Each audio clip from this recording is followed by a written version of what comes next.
Ladies and gentlemen, Márcio Vulcão aqui na voz e hoje nada mais, nada menos do que a lenda Ferrari Strongman.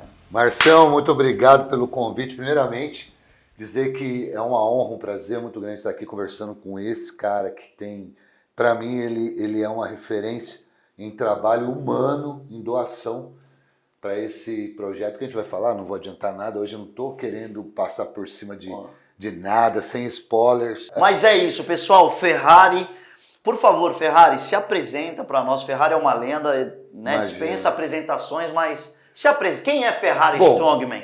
Eu gosto de você ter me chamado de lenda, porque geralmente quando você fala lenda, o cara já morreu. Ainda bem que ele me chamou em vida. Pelo menos eu tenho o prazer de ouvir isso.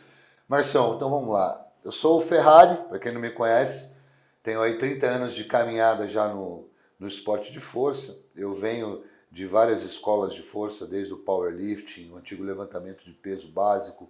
Passei pelo rugby, passei pelo handball, passei pelo karatê, várias artes marciais, jiu-jitsu, o kickboxing, onde eu me aprofundei mais, e no boxe, que eu até hoje pratico. E culminei no Strongman, que é o famoso esporte de força bruta, onde aqueles homens gigantes, fortes, levantam pedras enormes, puxam caminhão, trem, avião, puxa tudo que dá para Você puxar. foi o pioneiro no Brasil para isso. A minha história com o Strongman começou em 2008, numa cidadezinha pequena de Salesópolis, 30 mil, 25 mil habitantes. Acho que de lá para cá, acho que diminuiu mais o número de habitantes. É muito pequena mesmo. Amo Salesópolis, um abraço. E a gente fazia as coisas, eu e o meu amigo Nilson, a gente fazia na rua. Eu lembro que, mano, tem uma história muito louca que eu vou te fazer um link, mas eu vou devagarzinho. A gente puxava caminhão, puxava carro, levantava fusca, carregava pedra, andava com peso nas costas, tudo na rua. E eu lembro de uma passagem, Márcio, esse não posso deixar de contar, e depois eu vou contar de novo o link dessa passagem, mas a gente vai evoluindo na conversa. Show! Eu lembro de um dia que a gente estava na rua, carregando uns pesos nas costas, fazendo uma força, cara, já era tipo 3, 4 horas da tarde, o sol queimando o coco, a gente cansado, roupa tudo rasgada, tudo sujo. Aí me passa uma senhora perto da gente assim e fala: ô filho, por que você está fazendo tanta força? Você vai ficar rendido. E ela pegou e apontou. E eu nunca tinha ouvido essa palavra rendido antes. Eu já imaginei o seguinte: minha avó falava de cachumba, eu imaginei um saco lá no pé, né? Eu falei: puta, deve ser isso, né? E a gente continuou tal, naquela vibe aí. Aí, isso foi em 2008. Em 2015, eu encontrei essa senhora num evento em São Paulo, cara, igualzinha, parece que ela não envelheceu. Ela veio, me deu 3 tapinhas nas costas e falou assim: caramba, olha onde você chegou fazendo aquilo lá. E eu falei: melhor, viu? Eu não fiquei rendido. E você vê que foi tudo numa brincadeira. A gente começou uma brincadeira no Brasil. Tinha essa resenha mesmo antiga, se fazia muita força ia ficar rendido. Tinha essa resenha, né, meu, assim. Tinha até hoje tem, né, Márcio? Até hoje tem. É que nem o fato, por exemplo, eu acredito que você tenha sentido isso na pele quando você começou a caminhar, né? Que você fez aí já quase 1.000 quilômetros de caminhada a pé. E eu tô para pagar uma promessa de ir aqui até Aparecida, até hoje não paguei, da minha filha. E agora eu acho que com a tua ajuda... Eu vou contigo, eu vou contigo. É mesmo? Eu vou contigo. Então acho que você passou por isso, de ouvir, pô, vai caminhar muito, vai acontecer isso ou vai aquilo. São esses ditos populares que tem um pouco de verdade, um pouco de mentira, um pouco de exagero. Claro. E eu acho que você acabou sentindo na pele, né? Até lembro que você me comentou muito sobre os calos nos pés. Conta aí, como é que foi essa experiência? Ferrari, de fato eu estudei sobre os romeiros, o pessoal que vai para Aparecida, foi um pessoal que assim eu busquei no YouTube, mas esses caras me direcionaram, mas assim, de fato esse folclore, essa coisa assim, muito calo, vai criar muita bolha, cara, você é louco, não vai, né? Porque, pô, mas assim, foi uma experiência marcante, Ferrari, essa coisa da caminhada. E eu estudei 4 pilares e os 4 primeiros são 11. Os 4 primeiros são o poder da mente. E aí um deles é você focar o objetivo final. Então eu tinha uma meta. Quando bati o cansaço, é aquela coisa que a mente fica assim, desiste, chega, deita aqui na beira da rodovia e já era. E passa um cara, te oferece carona. Aí você fala, porra, vou montar aqui, ninguém vai ver mesmo. Aí o cara, não, você está tentando se sabotar. Então é você olhar o teu objetivo. Então... é isso. E eu vejo muito interessante isso que você está falando, porque assim, eu imagino você tá ali, são quantos quilômetros daqui para o Rio? São 526. 526. Imagina você no 235 e fala, puta, falta mais 200 e 200 e tralala. tralalá, A mente começa a criar sistemas para querer te com sabotar. certeza. Né? E no Strongman era igual. A gente estava, por exemplo, carregando ali 180 quilos no peito. 50 metros, você olhava, puta, vou dar mais 50 metros, vou dar com esse peso aqui, e o zóio já estava querendo estourar para fora da órbita, e aí entrava Mas essa como é que coisa você do poder da controla mente. isso, Ferrari? Porque assim, de fato, essa coisa vem. Eu até estudando algumas coisas, um dos especialistas disse que o nosso cérebro ele é feito para nos travar, muitas vezes assim. Se a gente não lutar contra isso, né? Como é que vou? Porque o corpo vai gritar, não, chega, chega, chega. Como é que você faz esse preparo para que você rompa esses limites? Porque você é um cara que gosta disso, né, meu? Sim. De romper os limites, né? A minha vida ela é interessante, Márcio. Todo mundo tem uma história de vida, eu não vou contar história triste aqui, mas eu sempre baseei a minha vida em desafios. Então, quando eu vejo que eu estou chegando no final de algum objetivo, eu já tenho engatilhado alguma outra tarefa, algum outro objetivo, porque eu não paro, eu vivo de objetivos. E a minha mente, ela não aceita o retrocesso. Um exemplo que eu vou te dar é o da minha filha. Quando a minha filha tinha 1 ano e 7 meses, ela foi diagnosticada com leucemia. Então foi aquela situação toda de câncer, que quando uma pessoa da família da gente tem câncer, acaba que todo mundo adoece junto, né? Exato. E é uma doença muito devastadora. E naquele momento, a ciência tinha 78, 75% de cura. Pô, é uma quantidade bacana. Mas existiu o outro lado. E aí veio aquele choro, aquela coisa, de repente eu engoli o choro. Eu falei assim, não, para, espera. Eu não vou aceitar outro resultado dessa história que não seja a cura da minha filha. Então eu só vou chorar de novo o dia que eu chegar de novo na frente do mesmo médico e ele falar, tua filha está curada. Aí eu choro. Nesse processo todo pode levar 10, 20, 30 anos, eu não vou derrubar uma lágrima. E foram 8 anos de quimioterapia, 8 anos eu vi de tudo. Minha filha passar por vários procedimentos, cirurgias, eu não derrubei uma lágrima. Porque eu já estava programado para chegar até o final. Entendi. Então sempre... Mas internamente você, porque assim eu imagino, Ferrari, que filho é a vida. Filho é a vida. Como é que foi para você nesses momentos assim que a tua mente, porque a mente grita. Você internamente ali, porque a gente sabe que tem um amigo meu, o Ronaldo de Matos, ele diz assim: passarinho, que são os pensamentos maus, podem até voar, mas eles não podem fazer ninho. Como é que você combate isso? Como é que você combatia isso nesse processo? Porque assim, tu é pai, cara. Eu imagino que muitas vezes você falava, Deus, passa pra mim isso. Deus, passa... Porque eu não sou... Meu maior sonho é ser pai. Eu vejo algumas coisas com crianças do projeto que eu falo, Deus, passa pra mim. Dá pra mim isso. Imagina você na atmosfera de pai mesmo ali. Como é que foi esse processo ali? Tem vários elementos daí nessa história, Márcio, porque assim, existe a questão do absorver para ti, entendeu?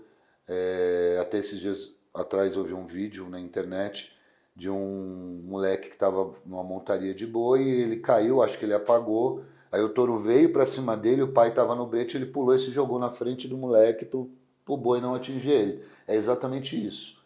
A gente como pai, como progenitor, a nossa principal virtude é proteger aquele ser que foi gerado através de você, de tudo e qualquer coisa. Entendeu? Mesmo que você seja uma situação, que agora entra outro fato que eu vou citar para você, que é onde você é impotente. Quando a gente luta contra uma doença, você é totalmente impotente. Você quer pegar aquela dor, você quer pegar aquela frustração, você quer pegar tudo que ela está sentindo para você, mas não é sua missão. A sua missão é estar do lado segurando a mão. A sua missão é estar do lado segurando no colo. E você vai ter que passar por aquilo fazendo apenas isso e orando e estando junto e mandando energia e principalmente, Márcio, acreditando. Nós temos um poder de mente gigantesco. Gigantesco. Até porque se você demonstra fraqueza, ela também... Não, era muito Ela já diferente. tinha consciência de você como uma referência de força, assim, de Strongman? Ela foi engraçado que assim, quando ela foi diagnosticada, quando a gente foi para casa, ela iniciou o tratamento com corticoide, e você sabe que o corticoide incha, né? Porque são doses elevadas. Então ela dobrou de tamanho, de tão inchada que ela ficou. E eu estava com passagem, hospedagem, tudo pago para um Pan-Americano que eu ia participar em Miami. E eu já tinha desistido de tudo, falei, não, vou ficar com a minha filha. Aí ela deitada na cama, a gente estava naquele processo todo e ela tinha acabado de colocar um portocarte, que é por onde ela fazia a quimioterapia, porque você não faz pela veia comum, senão você estoura a veia. E ela começou a pegar minhas fotos de competição que estavam em outro álbum e jogar para mim. Aí ela pegou o meu rosto, levantou, o Anissete mesmo fala. E ela olhou, aquele olhar para mim, cara. Eu falei, não, eu não posso abandonar. Eu me preparei 4 anos para isso. E ela ficou olhando assim até eu pegar e falar, eu tenho que ir. Aí ela sorriu. Pô, que louco. Isso ela tinha 1 ano e 8 meses, cara. Me arrepio de falar. E eu peguei, eu fui, foi uma das melhores competições da minha vida, até hoje. Voltei, aí você recebe críticas, pô, tá largando sua filha, tá sendo egoísta, porque o atleta sempre ele é visto como egoísta, sabe? Quando você estava fazendo a caminhada, você deve ter ouvido muito isso. Nossa, por que você está fazendo isso? Você quer aparecer, você não precisa disso, vai lá, trabalha, faz não sei o quê. Pô, Você sabe mas o cara quer 1 milhão de pessoas doando 10, o cara quer 10 milhões, o cara quer dinheiro fácil. Fala, meu Deus, cara. Exatamente. E isso só me impulsionava, cara. Porque eu sabia dentro de mim os motivos. Eu construí uma família, eu tenho 5 filhos que eu construí todos eles, eu alimentei todos eles através do esporte. Eu construí a minha família, eu construí um legado através do esporte. E fora que você estava contando aí, né, hoje a gente passou o dia junto, aí para mim uma grande honra, porque ele é uma lenda viva, eu falei isso e não tô aqui, vou falar que nem o goleiro Roberto Volpato fala, não tô vasilinando não, o cara tem história e, poxa, e esse é um dos grandes privilégios que o Projeto Vulcão dá para mim. Então, Ferrari, assim, você estava falando que você viajou o mundo, né, irmão? Fala um pouquinho disso também, assim, porque o esporte te gera. E aí, galera, por que a gente fala para vocês a importância do esporte? Mental, físico, de oportunidade. E não tem limite, né, Ferrari? Olha, se não fosse pelo esporte, eu não teria a bagagem que eu tenho, Márcio. Eu acho que seria muito difícil. Talvez eu sempre fui uma pessoa muito inquieta, sabe? Eu fiz faculdade, eu larguei no último ano a faculdade de Química, eu tinha estágio em Portugal, tudo certinho, fiz estágio na USP, Caramba. eu tinha uma vida para me entregar a essa área. Só que talvez eu não seria tão pleno e tão satisfeito quanto eu fui no esporte. Quando eu percebi que eu ia trabalhar dentro de um lugar fechado a minha vida inteira, que eu ia ser uma pessoa muitas vezes sedentária, que eu ia me dedicar, ia entregar minha vida como várias pessoas entregaram a vida no processo da humanidade aí, Marie Curie, eu esqueci o nome agora, mas Dalton, todos que inventaram, desde a lâmpada, desde a radioatividade, desde a penicilina, eles entregaram a vida para isso. Sim. E eu queria ser um cientista. E olha que interessante, eu queria achar a cura para o câncer. Aí a vida veio e levou minha avó de câncer, levou minha prima de câncer, quase levou minha filha, quase levou meu pai. Olha como a vida te coloca, ela te dá sinais, Marcião, na boa. Você está o tempo todo tropeçando em sinais da vida, só que a gente está perdendo cada vez mais a capacidade de interpretar esses sinais. Isso é uma pena muito grande, porque se você ouvisse mais os sinais, se ouvisse mais o sexto sentido, aquilo que está ali te passando mensagens, você erraria menos. Você iria pelo caminho... Porque quando você erra, o problema não é errar. Errar é do ser humano. Mas o problema é errar e ter que voltar tudo para começar de novo. Então, quanto tempo você economizaria nesse processo? Então, a vida foi dando sinais. Eu tinha aquilo latente dentro de mim. Que eu tinha que criar a cura para o câncer. Quando eu descobri que eu ia ter essa situação, que eu ia ficar preso, aí foi onde o esporte voltou, porque eu comecei com os 14 anos a me envolver com o levantamento de peso, só que não levando muito a sério. Aí fiz faculdade e tal, aí com 22 anos começou a me bater, poxa, isso aqui eu não posso, de alguma forma, ajudar essa parte de câncer, de repente com esporte? Aí você fala, pô, mas esporte e câncer, o que tem a ver, né? Aí minha filha adoece. Aí eu fiz a primeira promessa da minha vida. Se minha filha conseguisse curar, eu vou ser o homem mais forte do Brasil. Ela se curou, eu já era o homem mais forte da América do Sul. Caramba, meu. Sabe o que é isso, cara? Você olhar e você falar, puta, eu falei uma coisa e eu cumpri. Foi além. Fui além. Foi além. entendeu? Rompeu com limites. E eu cheguei a top 10 no mundo. Eu cheguei a top 20 do mundo. Com meu 1,75 m, meus 120 quilos, lutando contra caras de 2 metros, de 200 quilos. E lutando contra a falta de apoio, Sempre. com um esporte que, Sempre. vamos dizer, ignorado, né? Hoje, graças a Deus, está numa crescente, né? Assim, mas tem muito desafio a ser rompido. E acredito que a gente vai dar alguns spoilers hoje aí, né? Eu e o Ferrari, a gente está criando algumas vertentes. E é muito importante você falar disso, Ferrari. Hoje a gente conheceu um menino que é aqui da cidade de Sumaré, que é uma lenda, que é o Rodrigo. Nós vamos também aí ampliar os horizontes para isso. Mas quantas pessoas a gente perde por essa falta de percepção? Quando o Ferrari fala para mim assim, ó, a gente está perdendo alguns detalhes da vida porque a gente está numa distração midiática, buscando resultados fáceis. Não existe o fácil. E vou te dizer, se essa história que você tem dentro do Strongman, na tua vida, fosse fácil, teria o mesmo gosto, Ferrari? Mesmo com aquele sofrimento que você fala assim, pô, eu pego, ó, é 10 quilos aqui pra fazer, eu nem sei falar o nome dessa bexiga que eu faço aqui. Rosca. Rosca direta. Faço rosca aqui, mano. O zóio falta estatar lá, mas é tão gostoso você ver o braço inchando aqui que você fala, ó, tá crescendo. E aí, pô, a gente tava falando assim, pô, tem hora que parece que você falou que foi puxando o trem e se apagou lá 4 vezes. Teria o mesmo gosto dessa vitória. Não é fácil passar, mas para contar, como é que é isso? Assim, eu vou te responder essa e vou te responder a pergunta anterior também, que eu acabei rodeando e não coloquei. Porque as duas têm a ver. O esporte, ele me levou a conhecer praticamente o mundo todo, todos os continentes, várias cidades, vários países do mundo. Me fez construir amizades. Eu estava vendo o quanto isso é importante hoje. Tem pessoas que às vezes eu coloco lá alguma situação no Instagram, que no Instagram a gente acaba dividindo nossa vida e tal. De repente o cara lá da Alemanha, aquela sua amiga lá, que é sua fã, que acompanhou toda a sua carreira no Strongman, te manda mensagem, mas o que está acontecendo? Eu tenho uma amiga, que é a Laura, ela é de Buffalo, em New York. E ela, cara, praticamente todo o meu aniversário ela faz um bolo, ela faz um cupcake, põe uma velinha, põe a minha foto em cima. Pô, que legal. Me chama no call e fala, e canta parabéns, pergunta como eu tô. Cara, ela curte os momentos assim. Ela lembrou de coisas que eu nem lembrava da Champions League, que foi uma das maiores referências de circuitos que eu competi na Europa. Então, essas construções, esse respeito de poder chegar hoje e ser chamado de uma lenda por um cara que nem você, que é um batalhador, e é uma lenda também naquilo que você faz, que é totalmente doado, você se doa demais por esse projeto, que eu sei o quanto, e eu acompanho o quanto você se doa. Isso é muito gratificante, Márcio. Tem coisas que o dinheiro não vai comprar para ninguém. O cara pode ser milionário e ele não vai ter nunca essa experiência de vida que eu tenho. Você entendeu? Aí você fala, pô, mas o dinheiro tem que vir. Sim, você tem que ter vários lados de realização, só que eles dependem do seu trabalho.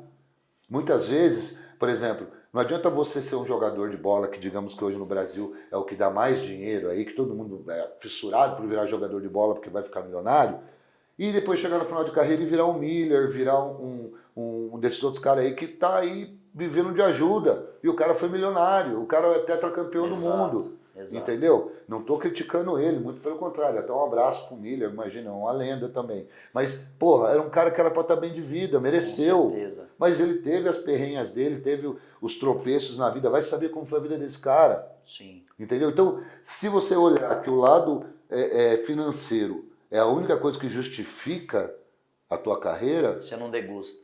Você não aproveita o caminho. Se você não tivesse, por exemplo, em algum momento da sua caminhada, levantado a cabeça e olhado para os lados e visto a paisagem, como várias vezes você postou, irmão. Sim. Se eu passasse de carro, você não veria o que você viu andando a pé. Com certeza. Entendeu? Não, e todas as vezes agora que eu vou para São Paulo de carro, eu vejo de uma forma diferente. E tem coisa que fica muito fotográfica para mim. Sabe, Ferrari? E outra coisa, eu poderia ter desistido na primeira. Eu fui a segunda, eu fui a terceira, e se precisar andar mais 1000, eu vou andar. E essa coisa da dor é uma coisa. E tem muita gente que acha que eu burlei, que eu fui de carona, e eu tenho um aplicativo que mostra que a gente foi andando, mas a minha consciência, ela é a mais importante, sabe? E eu falo, o amor não permite atalhos. O amor não permite atalhos. Então, Ferrari, o que você está me dizendo é que assim, o amor não permite atalhos, o caminho vai ser duro, mas é muito válido, é muito mais gostoso. Pô, cara, eu vou dizer assim, o coração fica em erupção total, essa é a ideia. Né? E você é um cara que não para, né, Ferrari? Porque assim, você foi do Strongman, você tem várias modalidades, né? Agora você tá em outra... E antes de você puxar isso aí, terminando no que você está falando, Márcio, Tá. sobre dores, né? Só para não ficar vago aí essa pergunta que você me fez. Eu vou te responder da seguinte forma: não teve uma competição minha que eu tive 100%, que eu estava 100% bem de alimentação, 100% bem de emocional, 100% bem financeiro, em nenhuma. E as que eu estava pior foram as melhores competições da minha vida. Eu quebrei o recorde sul-americano várias vezes, abaixo do peso, com viagem de 2, 3 dias, me alimentando mal em aeroporto, com virose, com situação de chegar e falar, puta, o que eu vim fazer aqui? Mentalmente isso é duro, né? Mas aí é que tá. Quando você acredita, Que é o processo. você pode estar num corpo dilacerado, você vai fazer. Você controla a dor, você controla a ansiedade, você controla... Eu lembro eu não sei se você sabe, mas eu tive pânico. Eu desenvolvi pânico. Pânico devido à ansiedade, término de relacionamento, casamento de 15 anos, questão financeira, veio tudo como uma bola de neve, eu tive a doença da minha filha. Então, foram quase 8 anos convivendo com síndrome de pânico. E a síndrome de pânico, para quem não sabe, ela não é só um medo de morte iminente. Ela é uma situação fora do controle. É como se alguém desse uma chicotada em você e você acordasse 3, 4 horas da manhã em estado de alerta total, adrenalina. Como se você tivesse entrado numa guerra de repente, caiu num filme. É a situação do pânico. Falta ar, coração começa a bater. Se você começar a materializar que você está tendo infarto, você começa a ter sintoma de infarto, você começa a ter sintoma de afogamento, é uma coisa maluca. E alguns períodos e algumas situações isso piora. Por exemplo, uma sala como essa, eu não conseguiria ficar. Sim. Sem janela, sem ter ponto de fuga, não conseguiria ficar. Entendi. Entendeu? Chuveiro abafado, a hora que tá frio na época do inverno, que junta aquele vapor, totalmente claustrofóbico. Entendeu? Então, como que eu venho... Imagina isso somado a todos os problemas e você chegar numa competição, tá de frente para um log, que é um cilindro de ferro que lá na Lituânia pesava 182,5 kg, era o recorde sul-americano. Você simplesmente puxar o ar, aí você solta.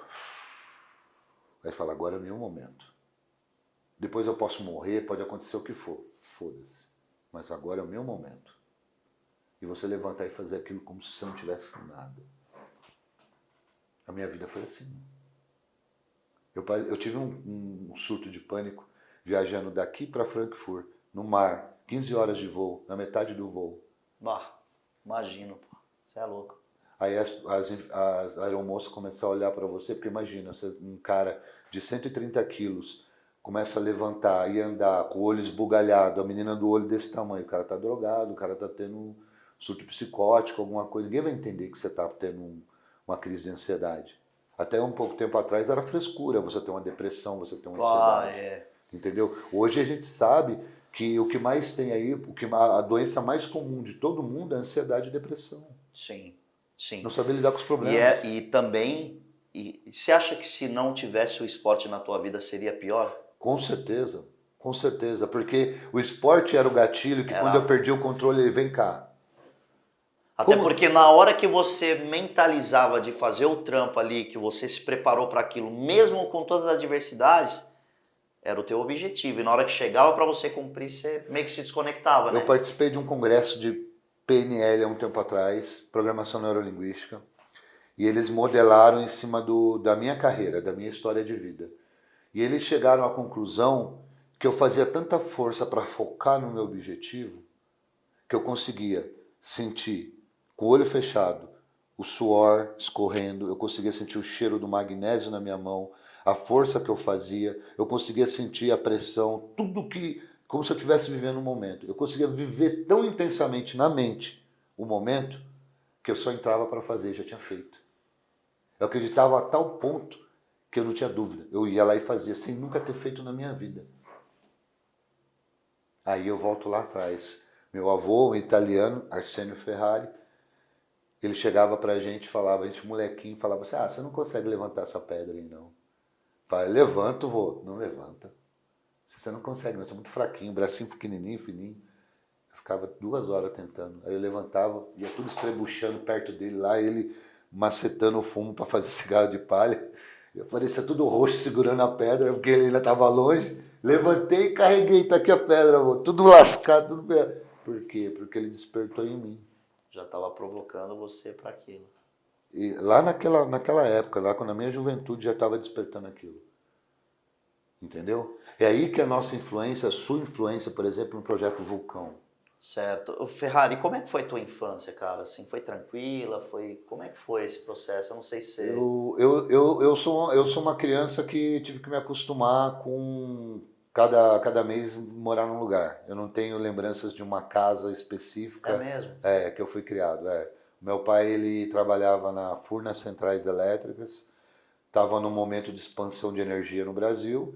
Então a gente, conforme a obra ia construindo as torres de transmissão, a gente ia então, aquela acompanhando. coisa de amizade, de escola, então era muito dura, né? Era muito corriqueiro eu mudar de escola, era muito corriqueiro eu mudar de bairro. Eu lembro de várias pessoas na minha infância, quando eu vejo flashes, eu lembro de uma infância no Morro São Bento, em Santos, mas eu lembro de uma infância em Maringá, no Paraná, aí Ponta Grossa, aí eu lembro de alguma coisa em Suzano, aí eu lembro de alguma coisa no Mato Grosso. Então, sabe, eu lembro de vários flashes na minha vida, mas eu não tenho uma lembrança, por exemplo, minha esposa perguntou esses dias para mim, poxa, mas você não lembra quando você era pequeno, como é que você brincava com os amigos? Eu falei, eu não lembro, porque eu tinha tantos amigos que eu não sei quem que era de qual lugar. Mudava muito, né? Você entendeu? Então eu me acostumei desde muito cedo a lidar com as situações, com a frustração, a me lidar de ter resiliência, a superar, porque você cria vínculos e de repente você não tem mais os vínculos. Sim. Entendeu? Não é que isso me tornou frio. E eram choques culturais diferentes, né? Porque você está em Santos, aí você fala de Maringá, são culturas diferentes. Exatamente, totalmente diferentes, né? Exatamente. E são perrengues que você vai passando também. Por quê? Porque hoje o que a criançada aí fica com mimimi de bullying, não sei o quê, cara, você é o novo, chegou na cidade, chegou no bairro, chegou na escola. Imagina todo mês você passar por isso. Quando eu cheguei de Mato Grosso do Sul pra cá, eu falava guri. Mano, os caras colocou o apelido de guri, meu. Ô guri, ó o guri vindo. Então, meu, e a mudança. Eu falava, pô, esse negócio de rap não curto. Eu gosto de vaneirão, de shot, de chamamé. Molecada zoava até umas horas. E falar em vaneirão, shot e chamamé, o homem é da galera do rodeio, tchê, mano. Só sertanejo no carro. Tô ali, ó, pilotando a nave do homem, só sertanejo rolando. Você é louco, ó. Eu tava pilotando, eu fiquei, você tá chorando? Eu falei, pô, essas músicas aí não dá, né, pai? Porra. Se eu te contar que a minha... bom, é fogo, né? Quando a gente escuta uma pessoa mais de idade contando da vida dela, a gente acha que ela inventa a maior parte da história. Porque ela fala, eu fui jardineiro, eu fui padeiro, eu fui vendedor, eu fui não sei o quê. Aí você fala, pô, não é possível que o cara foi tudo isso. Mas, cara, eu tenho 44 anos e eu já fiz tanta coisa na minha vida. E uma delas, eu era presidente de comitiva. Bah! Toquei em banda country. Eu Sério? toquei em banda country. Não vai falar que você usava aquele cinto, sim, chapéu, cinto, por favor, bota. Não tem foto, senão. Eu montava em boi. Ah, mas isso aí é fácil também, pro seu tamanho, porra. Tem que experimentar outras culturas, eu acho isso super legal. E você, além de ter mudado essa coisa, eu acho que essa coisa assim, olha, agora veio na mente, de você ter mudado de repente de uma cidade para outra, te ajudou nessas viagens aí, porque essa questão, eu quero ir para fora do país, porra, mas você vai para um lugar, uma Polônia, sei lá, um lugar aí que são línguas diferentes, você chega, isso de repente foi um preparo para você também, né, cara? É o que eu falo para você no começo da nossa conversa, quando eu disse dos sinais. Né? O câncer estava muito latente na minha vida, você vê, veio aparecendo, entendeu? Não quer dizer às vezes que você é o cara que vai curar, que vai criar, etc, mas Deus está te preparando. Claro. Deus está te preparando. forjando para aquilo. Eu com essas mudanças, com essa coisa de não criar raiz, foi exatamente isso. A minha primeira viagem internacional foi para China. Cara, Nossa. você faz ideia do que é ir para a China? Eu não, mas, pô, estamos na China, vai. Estamos na China, por favor. Olha a muralha da China. China, vai. E olha só que louco. Foram 38 horas para chegar lá. 38 horas de viagem, irmão. Isso de viagem é uma coisa assim que você enjoa, acorda, vomita, enjoa, acorda, vomita e não chega no lugar. São 38 horas trocando de avião, 38 horas em aeroporto, 38 horas sentado numa cadeira que não cabia minha bunda. Você é maluco. Você tá entendendo? Cara, a gente foi numa escala maluca. Aí você vê o Ferrari no Esporte Espetacular, tipo, pô, queria ser esse cara. Vai! Mano, sabia que essa questão de viagem sempre pra mim foi uma dificuldade. E tinha caras que, tem caras que sofrem muito mais. Mas eu com meus 130, eu entrava, tinha que encaixar e viajar assim. 30 minutos, ok. 15 Verdade. horas. Bicho, você já tá torto, você já tá em cima do cara aqui. Você já fala, mano, bicho, pede pra sair, mas eu vou relaxar aqui que eu tô morrendo. E os caras, quando via a gente chegando, já olhavam e falavam, não pode ser do meu lado. Lascou, porque você se... Então eu pedia janela, corredor, mas janela assim, janela não, saída de emergência, corredor pra ficar longe, porque, mano, não cabia, velho, os braços não cabem, olha aqui a cadeira. Sim. Aí se você fica no corredor... Não, e vamos falar que o homem era um pouquinho maior, tá? Não, agora tá fitness, né? Ficava aqui no corredor, cara, aí vinha as aeromoças e dava bundada. Aí você tava dormindo, acordava. Aí voltava, dava bundada. Rapaz, a viagem era um tormento. Mas, enfim, fui pra China. Pergunta se eu sabia falar chinês. Lógico que não. Inglês? Eu sabia falar hello, good morning, water, coisas assim, pra não morrer, né? Cara, cheguei no aeroporto lá, cara, aquele monte de placa. Espetinho de Scorpion. Aquele monte de placa escrito, aquelas letras que você nem imagina, mandarim pra tudo que é lado. Falei, mano, relaxa, eu vou achar alguém aqui que, mano, mímica, vou mostrar meu passaporte, eu vou, sei lá. Não tinha essa parada de... Quando eu fui pra China, não tinha Google Translator, não. Tava começando o smartphone. Aí eu peguei e falei assim, mano, vou. Meti as caras e fui. Aí sei que eu cheguei lá no local da competição, quando eu entrei dentro do hotel, eu falei, cara, onde eu tô? Eu peguei o celular, eu abri assim. Eu lembro que era um Nokia, né? Falei, caramba, 5 horas da tarde, no Brasil, 5 horas da manhã, cara. Mano, é um dia de diferença do bagulho, tô 12 horas no fuso. Cara, o que eu tô fazendo aqui? Aí comecei a vir na minha cabeça, porra, uma hora eu tava no Monte Shaolin, daqui a pouco eu tô lá na muralha da China, daqui a pouco eu tô na Cidade Proibida. Velho. Só vi em filme. Só em filme. Só em filme. Olha onde o esporte me trouxe. Eu falei, não quero nem... Mano, só de eu estar aqui. Cara, eles se reúnem numa praça, assim, coisa de 5 mil pessoas fazendo Kung Fu. É mesmo? Molecada da escola, deu um certo horário, toca um sinal, vai todo mundo pra praça e começa a fazer Kung Fu. Lotado, assim, ó, de gente. Aqui eu acho que é uma idade, aqui é outra idade, aqui é outra idade, todo mundo usa aí. Então, tem coisas que são bizarras no esporte, irmão. Coisas que são bizarras. Quando eu fui pra Finlândia, eu lembro de ser 11 horas da noite e o sol se punha. Quando era 2 horas da manhã, o dia estava começando de novo. E eu não sabia o que era aquilo. Você não conseguia dormir. Você não desligava, o relógio biológico entrou em pane. Sim. Entendeu? Imagino. Então tem muito... Nossa, se eu for contar aqui, dá uns 10 podcasts de tanta... cada viagem foi uma história. Mas essa da China, eu gosto muito de citar ela, porque eu não sabia falar, eu não tinha o acesso da língua, eu não tinha o acesso, assim, de... Pô, o que eu vou fazer ali, cara? Se acontecesse qualquer merda, como é que eu voltava daquilo ali? Se eu perdesse um avião, que hoje é comum, você perde o horário do avião, verdade. Como é que você vai aportar para você poder... Eu não tinha nada, eu fui com o dinheiro contado da viagem, você tem noção disso? Trajado na coragem, homem. Só. E a partir dali eu falei, cara, é isso aqui mesmo. Essa adrenalina, essa coisa de não saber o que vai dar, o que vai acontecer. Aí me bateu uma coisa e falei, caramba, eu estava sendo preparado. Olha que interessante. A vida me preparou aí várias vezes e eu não... Agora que eu estou me ligando. Então, quer dizer, se você atentar, se você ficar sensível aos sinais da vida, você está sendo preparado o tempo todo. A gente está sendo preparado. Marcião, você não andou 1000 quilômetros à toa. Você não está tendo esse contato, essa entrega toda que você tem com o vulcão à toa. Alguma coisa está sendo preparada para você. Agora vai de você aguentar o tranco. Porque para uma espada ficar boa, ela tem que ser forjada no aço e no fogo. No fogo e no gelo. Ela vai do máxima temperatura E leva umas marretadas. e né? leva as marretadas o tempo todo. Isso é a preparação para ser uma espada daquela bonita, bela, que aguenta pancada pra caramba. Então, quer dizer, se a gente está num processo de têmpera, faz parte do processo também a gente perder nesse processo. A gente Sim. ter derrotas. Sim. Eu tive várias derrotas no meio do meu processo, entendeu? Só que, por exemplo, olha que interessante. Eu sou um dos únicos atletas dessa modalidade que não tem histórico de lesão. Tem cara com 1 ano, 2 anos de strongman cheio de lesão. Eu tenho hérnias de disco que eu contraí antes do strongman. Mas no strongman eu não tenho. Eu tive uma lesão durante 15 anos de entrega, carregando cargas assustadoras. Então, quer dizer, você vai sendo preparado, cara. Sim. Entendeu? E no meio dessas dificuldades, das marretadas, do fogo, da água, Mano, muito... é incrível, é incrível.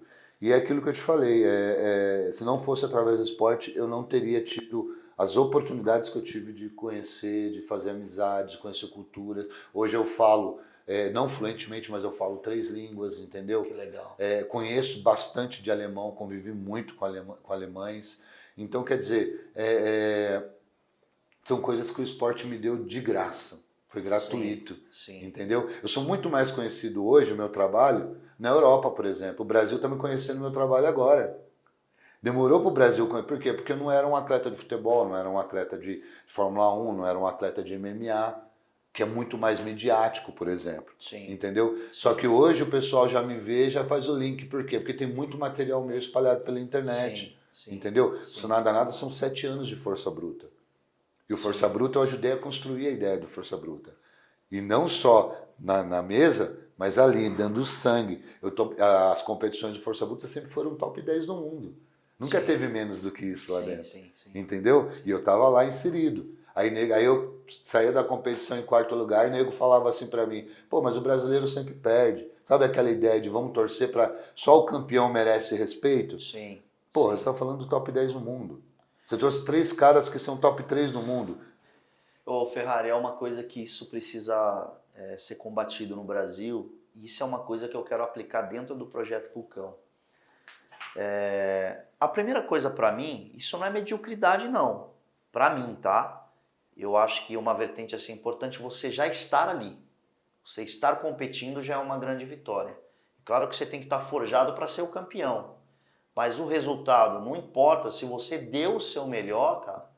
Pô, porque é o seguinte, cara, o privilégio. Tem gente que quer desprezar a minha caminhada e também a minha... eu fui um condutor da tocha olímpica. Tem gente que desdenha disso. Cara, eu tenho uma tocha olímpica na minha casa. Eu tenho esse privilégio. E tem gente que, tipo assim, como se tivesse um pirocóptero, sabe? Tem gente que quer menosprezar. Ah, mas uma tocha olímpica? Ah, cara, eu tenho, isso incomoda, sabe? As pessoas têm que começar... Eu acho que o Brasil precisa acabar com um pouco dessa coisa do... Não é preconceito, mas é uma coisinha ali, sabe? Né? De não degustar, que seja um 4º lugar, cara. Sim. Comemorar, vibrar. E a gente tem essa cultura só do 1º lugar, eu acho que isso precisa quebrar no país, assim, é muito triste isso. Então, mas a teoria da competição, mas por incrível que pareça, ela não é contra o outro, ela é contra você mesmo. Pá, é isso. Entendeu? A competição, ela nasceu para que você se supere. Antes de querer superar alguém, você tem que se superar. Pô, até porque, assim, Ferrari, se você for competir para você pisar na garganta do outro para que você ganhe, isso já... Qual é, né, a vantagem em cima cara, disso? Qual é o mérito, aliás, isso né? não tem humanidade, não cabe, né? Assim, Sim, tipo, sim. Pra mim não cabe. E Ferrari, poxa, falando um pouquinho agora da modalidade que você tá entrando, pra gente partir ali, porque a gente tá... O Ferrari não está à toa aqui nessa cidade grande e linda que é Sumaré. O homem se apaixonou por Sumaré, hein? Ó, mas você está entrando aí numa nova modalidade e tal, né? Como é que tá essa fase aí na tua vida? Porque eu quero criar, porra, levei um banho desse cara e do Rodrigo, mano. porque eu quero ter a barriga tanquinho, né? Olha só, chapada. É, Ele achou que ele ia comprar a barriga tanquinho. eu ia comprar, porra, comprar aquele produto que pô, os caras me deu uma surra ali de teoria e agora, pô, vai pra prática, que logo... E eu lancei o desafio, nós vamos lançar o desafio aqui, que... Vamos ver. Quanto tempo? Eu acredito. Quanto tempo? Vamos botar aí 3 mesinhos pra ficar 3 chapadinho. meses? 3 mesinhos. Então tá bom, um homem de fé, cara. Nunca vi tanta fé igual esse homem aqui agora. Bora lá, pô.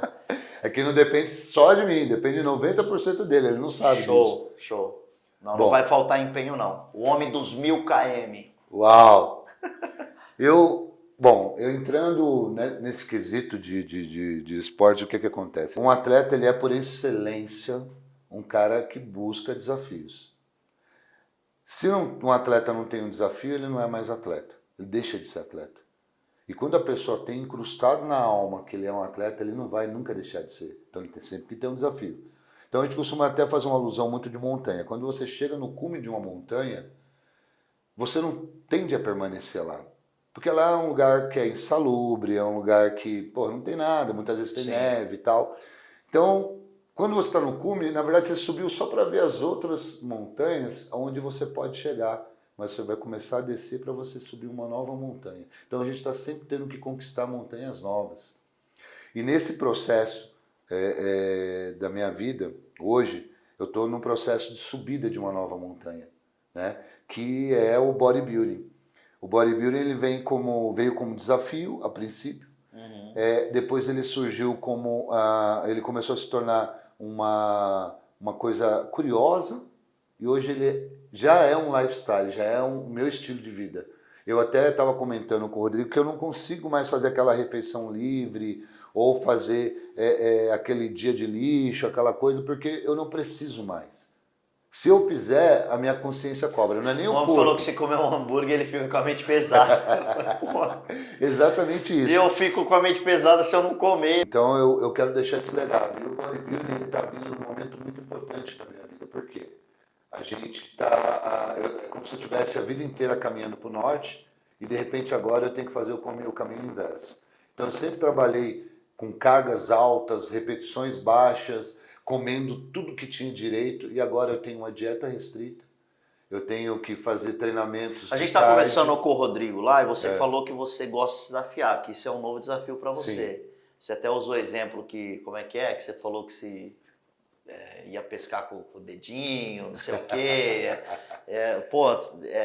É um desafio isso aí? É um desafio pessoal? É um desafio porque assim, a parte de treinamento, ok, eu já estou acostumado a treinar até o extremo, né? Já cheguei a treinar aí coisa de 8 horas por dia no Strongman com tonelagens absurdas, de passar mal, como você citou a questão até do treino anteriormente. Mas o que pega é essa questão mental de comer menos para quem gosta de comer, por exemplo. Eu gosto muito de comer. E de repente eu tenho que comer menos. Você come várias vezes por dia. Não é que você está passando fome, é que todo mundo interpreta a dieta de uma forma, né, errada. A dieta de alta performance, a dieta de atleta, ela é focada para que você faça com que o teu organismo queime a gordura, otimize o processo de crescimento muscular para que você construa um físico. Agora imagine o seguinte, eu tenho um carvão bruto, esse carvão tem que passar por muita pressão, muita temperatura alta para ele se transformar num diamante. Então eu estou nesse processo de lapidação para que o meu corpo atinja essa estética do bodybuilding. E isso, o mais complicado é a dieta, para mim, Sim. Fazer a dieta. Só que ao mesmo tempo, por ela ser difícil, ela me dá mais vontade de querer fazer perfeito. Entre o meu lado perfeccionista, o meu lado...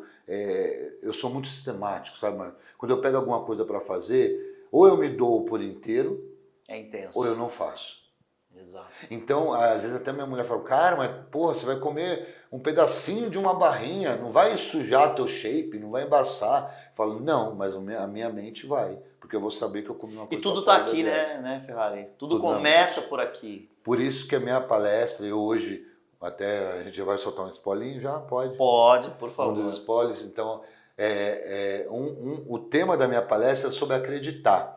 Então, a partir do momento que você tem tem que entrar num projeto, como é o projeto que nós vamos entrar agora, você tem que acreditar que ele vai ser possível, Claro, o potencial dele. claro. Se você não acredita, você entra em alguma coisa que tem total capacidade de dar errado. Então hoje a gente está consumindo aqui uma aliança de fazer uma palestra com nós dois participando dessa mesma palestra. Claro. Então, isso é um spoiler, tá, galera? É o primeiro spoiler que eu estou soltando. Então, nós vamos juntar a sua experiência de vida com a minha. Se eu não acreditar que isso é legal, é bacana, vai ser vendável, vai trazer os objetivos que a gente tem em comum, é melhor não entrar. Então, eu tenho que acreditar primeiro. Sim. Assim como quando eu ia fazer as cargas de estudo, primeiro eu acreditava.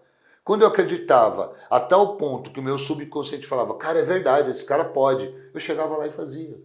E são experiências de vida, não é frase de efeito, não. Não. Vão existir frases, mas carregadas de histórias fantásticas, né, Ferrari? E agora a gente pode falar um pouquinho sobre esse projeto, né? Não só pode, mas assim, em primeira mão também eu quero dizer que Ferrari Strongman se torna embaixador do Projeto Vulcão. Uma honra para nós. Eu agradeço.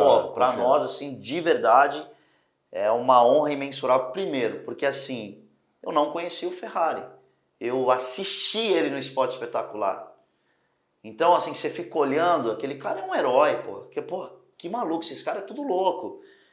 E é tão legal essa coisa da mente que quando eu saía de São Paulo para vir aqui para Sumaré, que eu morei 4 anos em São Paulo, que eu vim aqui no campo dar aula de futebol, quando eu chegava em casa eu deitava e falava assim, poxa, meu sonho é ter uma sede onde a molecada vai falar assim, nós estamos indo lá para o Projeto Vulcão.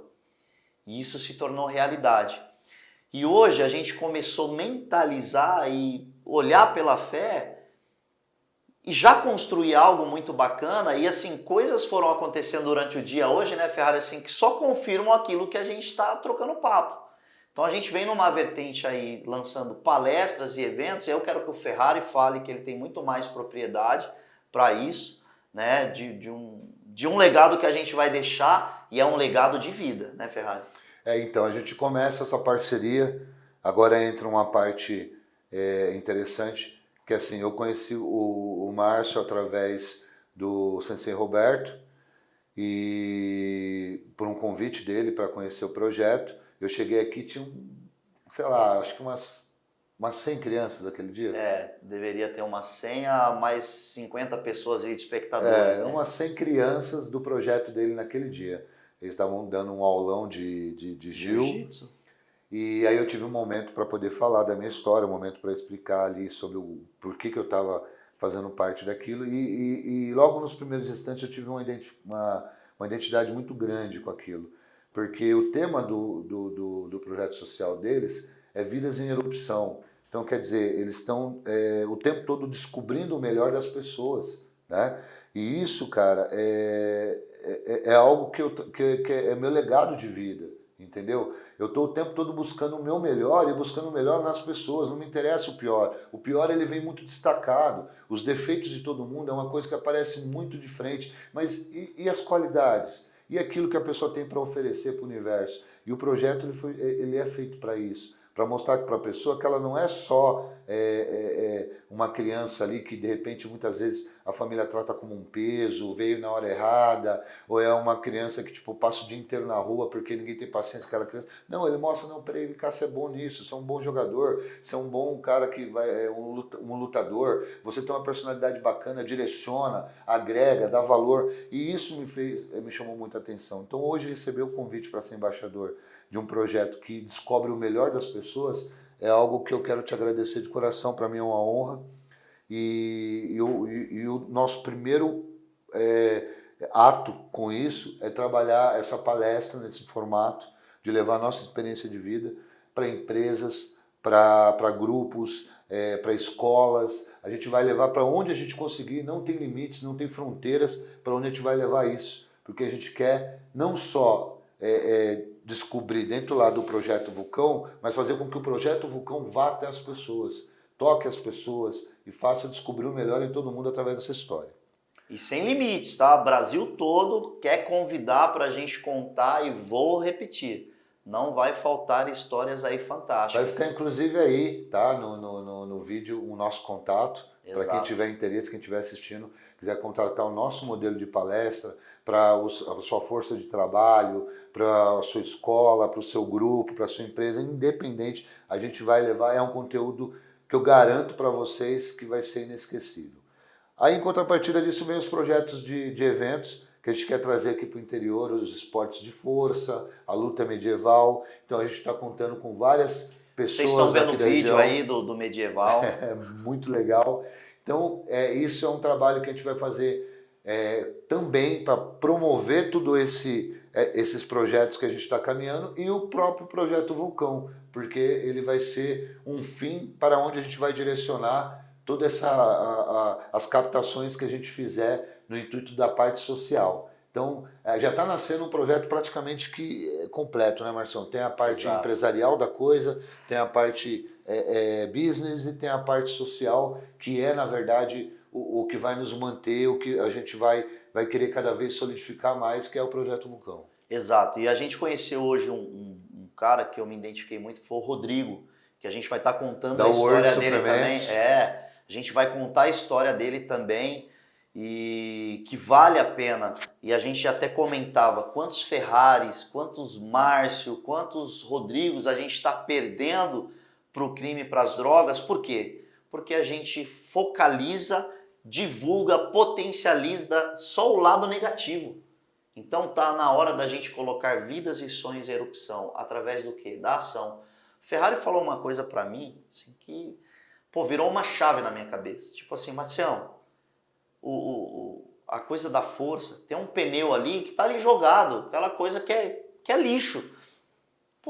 Vamos começar a virar pneu ali usando a força, tal, daqui a pouco a molecada... E é isso, cara. Se a gente fizesse... A gente pode fazer um experimento disso. Sim, com certeza. Chegar no projeto, virou. A molecada daqui a pouco... Eu falei lá no treino, eu tenho até esse vídeo. Eu falo que a molecada que eu queria ter a barriga tanquinho. Aí o moleque fica, professoral meu aqui. E pior que a molecadinha lá do condomínio onde eu dou aula já tem a barriga tanquinho. E eles ficam, aí professor. Eu falo, não vou entrar nessa bala com vocês, mas daqui 3 meses vocês vão ver só. Então, Ferrari, eu fico mega feliz, cara, porque eu acredito que o Papai do Céu está proporcionando, né, que a gente se una aí para que a gente coloque vidas e sonhos de erupção através aí da tua vida, da tua história, que de fato dispensa apresentações. E tem muita coisa boa vindo aí. Certo? Sim. É só o começo. Digamos que o pontapé inicial, é isso que a gente está fazendo aqui agora, aproveitando esse momento, essa abertura e o alcance que pode ter esse vídeo, para que as empresas aqui da região de Sumaré, Hortolândia, Campinas, que queiram fazer parte desse projeto, que é uma coisa, como vocês viram, que é gigantesca. A nossa ideia é tirar essa criançada do ócio, tirar das drogas, tirar do videogame, tirar da falta de atividade, para uma vida esportiva, direcionar, entendeu? Mostrar aonde é possível chegar através do esporte, independente, sempre lembrando, não é só questão financeira, porque disciplina, caráter, honra, valores que hoje estão esquecidos, é possível trabalhar isso através do esporte. Tá? Isso não tem preço, não tem dinheiro que pague no mundo. E vamos dizer que é a única vertente que tem isso, pessoal, que é onde você vai experimentar a vitória, a derrota, vai experimentar a sociabilização, vai experimentar o bullying, vai experimentar muitas coisas que não é aquela coisa maçante e destrutiva, mas é a coisa que vai te preparar para um futuro. Porque tem uma geração aí que se chegar numa empresa hoje, na minha palestra na Sharewise eu falei, tem uma galerinha aí de 14, 15 anos, se vier no meio da empresa de vocês, não aguenta a zoeira aqui. Porque a meninada precisa se preparar. E quando a gente fala isso para vocês, rapaziada, não é que a gente quer o teu mal, não. Na verdade é porque a gente tem uma experiência de vida e acredita muito em vocês. A gente não está aqui pela grana, a gente não está aqui por status, na verdade a gente poderia hoje falar assim, quer saber? Já deu, vou viver na minha, vou focar em... E a gente é empurrado a todo tempo para isso. Para, cara, vai pensar em você, vai curtir a vida, vai... Cara, não é, a vida é feita de desafios. E se não tiver isso, né, Eu quero aproveitar até as palavras do Nicolas. O Nicolas, ele é um rapaz que ele é vereador lá em Minas Gerais, BH. super popular hoje na internet, não sei se você conhece o trabalho dele. Conheço. E ele fez um vídeo que eu achei muito interessante, ele falou sobre a palavra, eu não gosto de usar a palavra que ele usou só, mas o contexto foi muito legal, que ele usa a palavra difícil e eu não tenho difícil na minha vida. Eu risquei essa palavra da minha vida há muito tempo atrás. Aquilo que eu consigo, aquilo que eu não consigo é porque ainda não estou pronto, então eu chamo que é alguma coisa trabalhosa, que vai levar um trabalho, mas que vai ser possível de alcançar. E ele fala nesse vídeo que você tem que escolher o seu difícil, o seu trabalhoso na vida. Se você opta por ser um cara rico, é trabalhoso. Ser rico não é fácil você ser rico. Você ser rico demanda você abrir mão de um monte de coisas para você ter. Porque dinheiro é poder, poder é energia, e uma quantidade muito grande de energia é uma responsabilidade muito grande. Então, é trabalhoso. Mas se você quer ser vagabundo, também é trabalhoso. Porra, Porque sim. ser vagabundo, não ter dinheiro, faltar as coisas, passar fome, etc., é trabalhoso. Agora você escolhe qual o trabalhoso, qual o difícil que você quer para a sua vida. Então tudo é questão de escolha. E o que a gente quer trazer para cá, para Sumaré, para essa região, é justamente isso. Você escolhe qual é o seu trabalhoso, aonde você quer depositar sua energia. Em qualquer lugar que você depositar, você vai ter que doar, você vai ter que perder essa energia. Então que perca em algo construtivo para a sua vida, em algo que realmente vai trazer, vai te levar a um ponto que é construtivo para a sua vida. Eu acho que é a premissa que eu acredito. Exato. Bom, quero agradecer o Cristiano da É Pra Já Estúdios, que nos forneceu aí o estúdio, a equipe. Muito obrigado, Cristiano. Você que precisa aí fazer algum anúncio, tem entre outras vertentes. Eu quero fazer um bate-papo com o Cristiano também, apresentá-lo. Estou mega feliz por essa oportunidade. Tá aqui batendo um papo com essa lenda. Ferrari, obrigado, irmão. Show de bola. Ferrari, mas deixa a sua mensagem final, eu vou também fazer a minha, aí você vem logo em seguida. Pode ser? Pode fazer a sua e eu já vou pensando certo, aqui. Certo. Vamos lá, pessoal. Não deixe de caminhar sobre os seus sonhos. Acredite, lute. E vou dizer, o amor é o combustível e o amor não permite atalhos, certo? O amor é um caminho longo, demorado. E não vá pelas opiniões dos outros, porque toda hora tem gente chegando e falando assim, ah, mas se fosse eu, faria assim, mas se fosse assado, e você vai perdendo foco. Foco e objetivo. Eu vou dizer, hoje eu tenho um dos grandes presentes de Deus na minha vida, focado, e vou te dizer, Márcio, por diversas vezes eu pensei em desistir, mas não desisti, porque o Roberto Volpato, que é um cara que eu tenho como referência, ele disse para mim, se for para desistir, Marcião, desista de ser fraco. Então, cara, quando eu memorizei isso na minha vida, eu tô desistindo de ser fraco e focado no meu objetivo. E hoje eu tô aqui, ó, com uma lenda. Cara, o Vulcão me proporciona isso, estar com lendas. E aguardem cenas do próximo capítulo. Que Deus abençoe, Papai do Céu te proteja. Beijo no teu coração. Ferrari, considerações finais. Eu quero começar as considerações lembrando o dia que eu conheci o Arnold Schwarzenegger. Já estou arrepiado de falar. Eu lembro que eu estava no Força Bruta em 2015 na praia de Leblon, no Rio de Janeiro. A gente estava começando a segunda prova, que era a prova de lançamento de barril. De repente veio aquele monte de segurança e no meio veio o Arnold Schwarzenegger. Eu nunca tinha visto ele a mais do que eu e a televisão. 1 metro, mas eu e a televisão. De repente esse cara estava próximo da gente. Eu praticamente, né, quando você chega próximo de um ídolo, você paralisa. E eu lembro que eu era o cara que ia entrar para fazer a prova. Ele veio, pegou na minha mão, me desejou boa sorte, good luck, olhou nos meus olhos. Eu olhei assim, eu falei, cara, não pode ser. Eu peguei a mão dele, não queria soltar. Eu falei, é o Exterminador. Eu estava perto de um cara que eu vi Conan, eu vi Exterminador do Futuro, eu vi quase todos os filmes dele. E aí eu olhei e de repente esse cara estava ali, na minha frente. E que tinha me proporcionado isso era o esporte.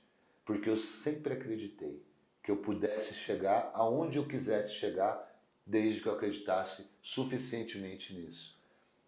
O Cortella fala muito sobre capricho e mediocridade, que você tem que fazer o melhor que você pode, com aquilo que você tem naquele momento. Isso é capricho.